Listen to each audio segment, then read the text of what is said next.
என்றே ஆனது.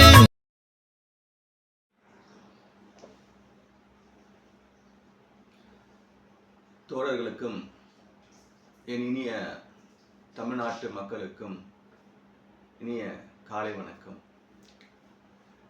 நேற்று நம் தலைவர் பாரிசாலன் குறித்து எண்ணிக்கொண்டிருந்த போது ஒரு புதுமையான எண்ணம் உதித்தது. பாரதிதாசன் என்ற ஒரு புனைப்பெயர் போல நாமும் பாரிதாசன் என்ற ஒரு புனைப்பெயர் வைத்துக் கொள்வோமா என்ற ஒரு எண்ணம் தோன்றியது. பாரிசாலன் அவர்கள் நாம் தமிழர் கட்சியிலிருந்து பிரிந்து வந்ததை நாம் எல்லோருமே அறிவோம். நாம் தமிழர் கட்சியும் கூட்டணி நான் வைக்க மாட்டேன், அது என்னுடைய கொள்கை சிதைந்து போகும் என்ற ஒரு வியூகத்தில் கடந்த 15 ஆண்டு காலமாக தனித்தே போட்டியிட்டு இப்போது மாநில கட்சியாக அங்கீகாரம் பெற்று வளர்ந்திருக்கிறார். ஆனால் விஜயின் வருகையால் அவருக்கான வாக்கு வங்கியில் சேதாரம் இருக்கக்கூடும் என்பதாக பரவலான ஒரு கருத்து நிலவுகிறது. நாம் தமிழர் தலைவர் சீமான் அவர்களுமே நான் இந்த தமிழ் தேசியத்தை கட்டி எழுப்பாவிட்டாலும் என் தம்பிமார்கள் வருகிற தலைமுறை அதை கட்டி எழுப்பும் என்ற நம்பிக்கையோடு பயணித்துக் கொண்டிருக்கிறார். இங்கு அரசியலில் அனைவருமே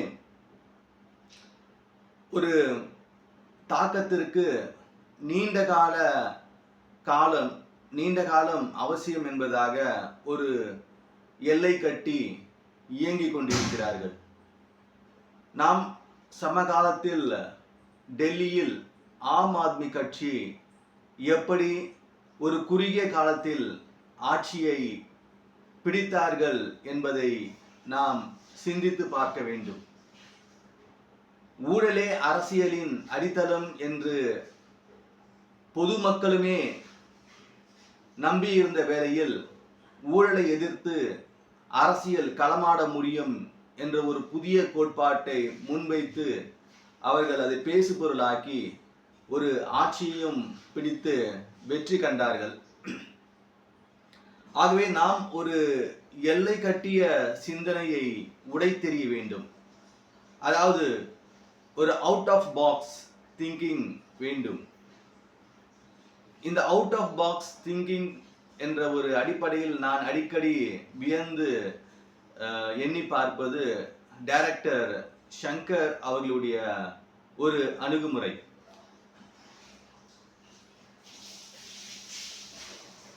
சிவாஜி திரைப்படம் வெளிவந்த 2005-6 காலகட்டங்களில்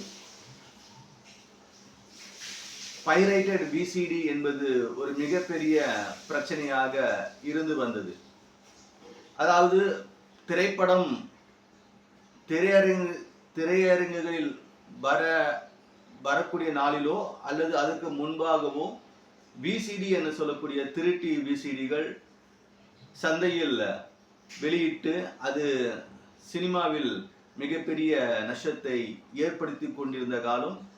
அனைவருமே பொதுமக்கள் சரியில்லை, பொதுமக்கள் இதை விலை கொடுத்து வாங்கி பார்க்கிறார்கள் என்று பொதுமக்கள் மீதே பழியை சுமத்தி கொண்டிருந்தார்கள். ஆனால் டைரக்டர் சங்கர் அவர்கள் இப்பிரச்சனையை நேர்மையாகவும் நேர்மறையாகவும் கையாண்டார். அவர் மக்கள் ஒரு திரைப்படத்தை அன்றே பார்த்துவிட வேண்டும் என்ற ஒரு ஆர்வ மிகுதியால் தான் அவர்கள் இந்த சட்டத்துக்கு புறமான விசிடிகளை வாங்கி பார்க்கிறார்கள் என்பதாக அவர் புரிந்து கொண்டார்.